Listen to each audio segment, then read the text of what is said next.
Go for it. I think Dan might be stuck. He's hello, everybody. Welcome to the Villa View. Dan is on his way back, I'd imagine, and I'm going to fill time just until Dan pops back.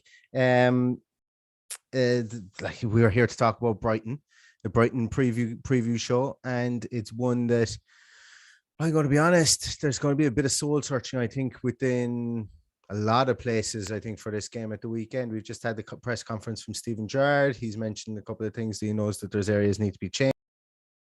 Against Watford was good. And now I think I'm frozen. No, I'm back again. He thought that some of the play against Watford was good. And as soon as Dan comes back, we're going to delve into it and see what we can get from it. Dan, you're back. Thanks for Tell you what, this day can absolutely jog on. Everything that could go wrong has gone wrong today. Internet issues all over the place today. I do apologise. Sorry, Neil. I presume you've done all the blurb about Boohoo Man at the start. I don't know. I didn't. No, I said I'd keep it for you. Get it together. If this show is sponsored by Boohoo Man, I mean, I'm sure they're not going to be sponsoring us again after the catastrophe that was at the start. But whilst we've got the discount code of 10% off, you may as well use it. So yeah, code VillaView at checkout and you'll get 10% off all their stuff. Yeah, Neil, Villa, about as good as my internet connection at the moment, about stable as my internet connection as well. Maybe we can turn it around on Saturday. I'm not sure. There's something inside me that's got a bit of blind faith that we're going to go there and win 2-0. And I feel like this game might suit us in some kind of weird way. And we have actually beat them this season as well, which is another positive. But at the moment, because of the way Villa lie, you do worry about every game. You have to worry about it. Until we can sort out spacing in midfield, it's always going to be a worry. I feel like I think the whole fan base has been talking about midfield for the last 3 years. Whether it's been good, whether it's been bad, whether it's been passive, whether it's been we were getting nothing out of midfield. And now what we're getting out of midfield is essentially just a clogged situation in there. And teams are just coming, they're going to compact up the middle midfield. So Steven Gerrard needs to get out his training manual and try and change something up in there, make sure that we can try and find space, because there's no point having two really creative people receiving the ball with their back to goal inside a mire of players, hoping that we can magic something up, specifically if we've got nobody running past the defenders or running past the shoulders. So it's going to be an interesting one against Brighton, because Brighton are likely to have Dunk and Webster back. So they're likely. I think Webster's out. Webster's out. Is he out? Some good news for us. Yeah, Webster. I think he's actually quite critical in how Brighton build up and how they play football. Their game plan. He's their best defender at bringing the ball out of defence and starting attacks. Very good player, Webster. But I think he's on the periphery of England at the moment, from what I hear. I think they are actually looking at him quite strongly. So, him not being there is a good thing for us. 3-back system that they're going to play might give us space in behind. I think, but once again, 3 in the back means more clogged in midfield. So what we're gaining in that aspect is only beneficial if we can get people in behind. And I'm not a fan of our fullbacks getting in behind anymore, because it just creates a traffic jam at the edge of the area. That's what I've seen since Steven Gerrard has taken over. Anyway, it just creates a traffic jam at the edge of the area. And but as you say, without Adam Webster being there, Veltman, Shane Duffy, the Messi of the skies, as we call him, because he's unbelievable in the air. Someone we're going to need to marshal at corners is most likely going to play there, and then obviously Lewis Dunk is going to be in the centre. But we should be able to get something from those 3 centre halves if we set up well, considering the activity and the creativity that we have behind whoever starts up front.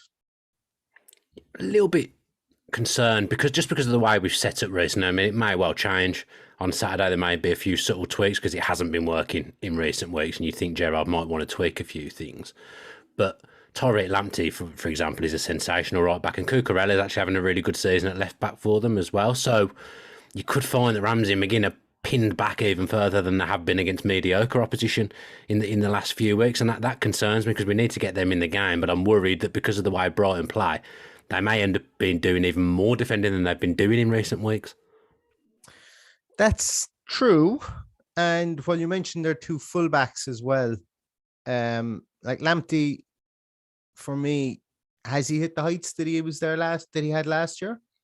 I think he's still a dangerous player. Target actually did a good job on him Mm. in the home game. He did a really good job on him that day. He's a difficult customer. He's a tricky player to play against Lamptey because he just bombs forward and the right centre back shifts across. So it's like us. Obviously we play four at the back. We're playing full backs at the moment, and then the midfield is shifting across, which is causing us a problem. When they have their player, let's go because they play three at the back. The outside centre half shifts across. So it's a whole different mentality really, and it feels like a better coping mechanism when your fullback comes forward than what we've got. That's exactly it. Because they've got three at the back, exactly. You've hit the nail on the head. They can afford to do that. Veltman moves into that right back position if he's playing in that back three. Veltman moves in there, and just he's used to playing out there anyway. So he's exactly what our Callum Chambers would be if we set up with three at the back. You know, you'd have Mings one side, of Konza probably in the middle. You'd have Chambers on the right, and Mings being comfortable moving into the channel there, and Chambers moving in. That's what Brighton would play at the weekend. Although I have seen that they've been playing Shane Duffy on that left-hand side. So, you know, if we are going to attack anywhere, attack behind Cucurella, down on top of Shane Duffy. And this is coming from an Irishman who loves to see him in the green of Ireland, marshalling that defence. But look, we have to be honest with ourselves and say that, you know, on the ground, he's a bit of a mulliker. So, you know, get at him if we can get at him. And that's why I think potentially if we are going to make a change, I'm going to come with my first hot take. I think, Dan, we might see Leon Bailey starting that right, more of a right sided kind of number 10. Maybe if we are going to try and get some width to go up the field, he might start there and we might see Buendia maybe come off the bench later on in the game. I'm going to assume Watkins starts this one as well now. I don't know. It's for me. Did Gerrard say anything about injuries in the press conference? I haven't actually seen it. I've been busy today, so I haven't. Did he say? Because Ings was clearly limping at the end of the last game. So not that I remember. I don't think he said anything about it. Then no, I don't think he did. He spent a lot of time talking about. He felt that the performance at Watford was good. That we had more of the possession up until obviously they scored a goal and stuff, which. Yeah, that was a bit media trainee for me. You know, it was a bit of you know, I have to praise my players in public situation, but there wasn't anything I don't think on injuries. But I'm open to correction on that. Okay, I think, you know, if you're trying to Watkins suits, like I thought Ings probably suited the Watford game. I think Watkins probably suits this game because Brighton will play higher up.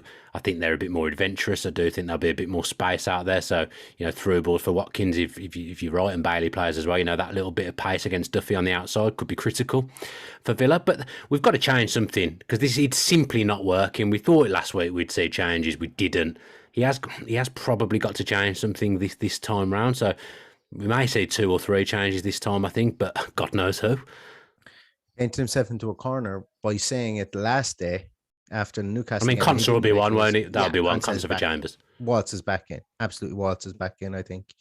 I don't know if I'm in the same wavelength as a lot of Villa Twitter, whereby it's just an assumption now that Konza is here that he's definitely going to try Chambers in that defensive midfielder situation.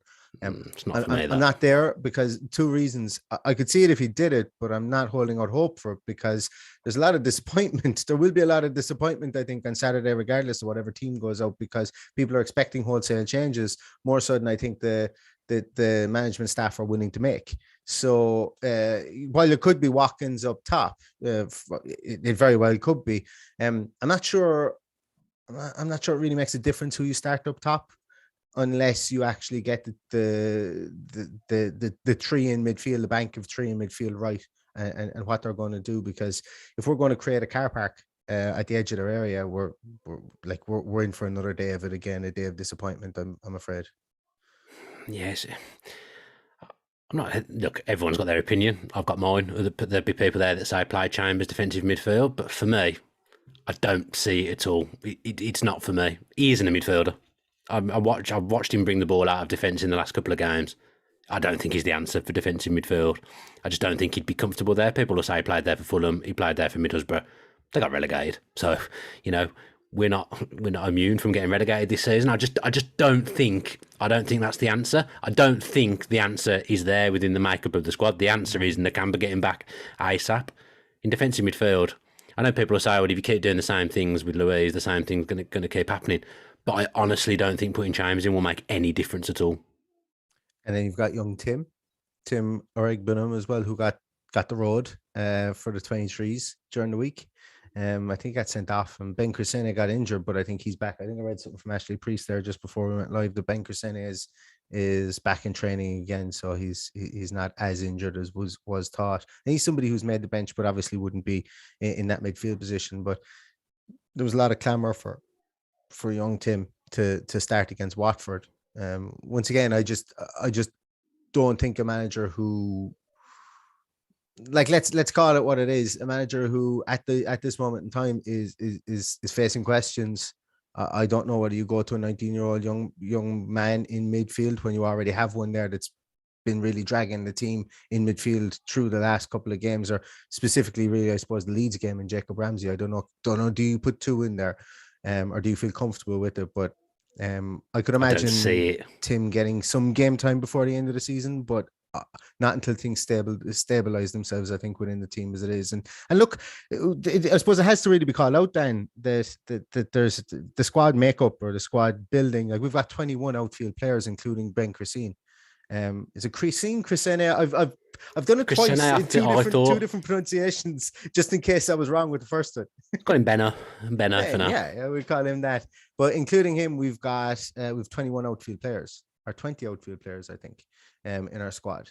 So some managers like to work with a small squad, but we've got 25 slots there, you know. So from a squad building type of point of view, you know, we have what we have, and we can't make any more changes to it now. So we just have to roll with what we have. And if the defensive midfielder isn't there, or if the players aren't there to fit the system, for me, you just have to tweak it until the end of the season, and then get in what you need to get in, or fill the gaps and where you need to fill the gaps for me. But we'll see what Jared thinks at the weekend, and if he wants to do that. But it's going to have to happen soon. Yeah, Ryan Fulton just said that, it just popped up on the screen, about playing a wider 4-3-3. The problem is that, and I've said this on other podcasts, I can't remember if I've said it on the Villa View or not, that if Gerrard suddenly rips up what he's doing, the players would sit there and lose a little bit of faith, I would think. I don't think you can win in that kind of situation, because he's obviously got a way of playing that he believes in, that he's worked at Rangers, and he's had it here as well so far for Villa. If he suddenly rips that up and does it completely differently. I mean, we changed formation twice at the weekend. I thought we looked worse both times we changed. We went 4-2-3-1 for a bit, and we went 4-4-2 towards the end of the game. And I definitely thought we were worse when we changed formation. If he suddenly moves away from those two number 10s, people will say, he doesn't know what he's doing, doesn't believe in his methods. I feel like as a manager, you can't really win in that situation. I think people would swallow it a bit more if the fullbacks weren't the highest people in the field. Like, if they weren't, like Lucas Digne was the highest position person on average against Watford, and that it's an issue. It really is an issue, because he's a guy that's in there to cross the ball, and when he's up there, he's almost creating he's not even creating a diversion. He's more or less pinpointing what we're going to do, or telegraphing what we're going to do, because the two boys on the inside were on each other's toes, and Danny Ings was in between them. So I just don't know. I genuinely really feel, and I know the fans won't believe me, I feel that there's small changes to be made to how the players maybe interpret the tactics. I'm not saying that it's all the tactic or it's all the players, but there has to be give and take in this as well, because there's no way that players wouldn't use their own, like, they're playing the game long enough that they wouldn't use their own intelligence to run off the shoulder of a defender to try and open things up. And we're not even seeing that at the moment. And that, for me, is what's perplexing, is that we're not doing the basics well. Ranks. We're not doing the basics at all. Yeah. I know it's breaking ranks from the formation as such. It doesn't seem to me anyway that they are, or maybe they are completely breaking ranks, and that's why we're clogging everything up in midfield. Yeah, we'll see what happens. I'm going to knock this on the head, I think. So I'm having massive trouble with the internet today. I've already done one podcast this morning that was an absolute car crash, and it's continuing with this. I'm just about picking up what Neil's saying, but I'm not getting everything. So before we do go, Neil, are Aston Villa going to break this torrid run on Saturday and win the game? I'm going to go. I think they will. I think they will. After me being as negative as I've probably ever been on a podcast for the last 28 minutes or last 15 minutes or whatever it is, I think Villa are going to win this game at the weekend. And you mentioned 2-0 at the start of the podcast, and I've been almost joking with people saying Villa are going to come out of this with 2-0 win at the weekend. I think we'll score 2 goals, but maybe it might be a 2-1 win. Is when I'm going to revise my my result down to. But I think you have to go into every game, specifically against Brighton. We've beaten them 3 times out of the last 6. Brighton are the epitome, Dan. Brighton are the epitome of steady Eddiness when you think about it. Like, I was only talking to producer Adam beforehand, and in 18-19, Brighton finished 7th. They won 9 games, drew 9 games, lost 20. And then what they did is they figured out how to turn games that they're losing into draws.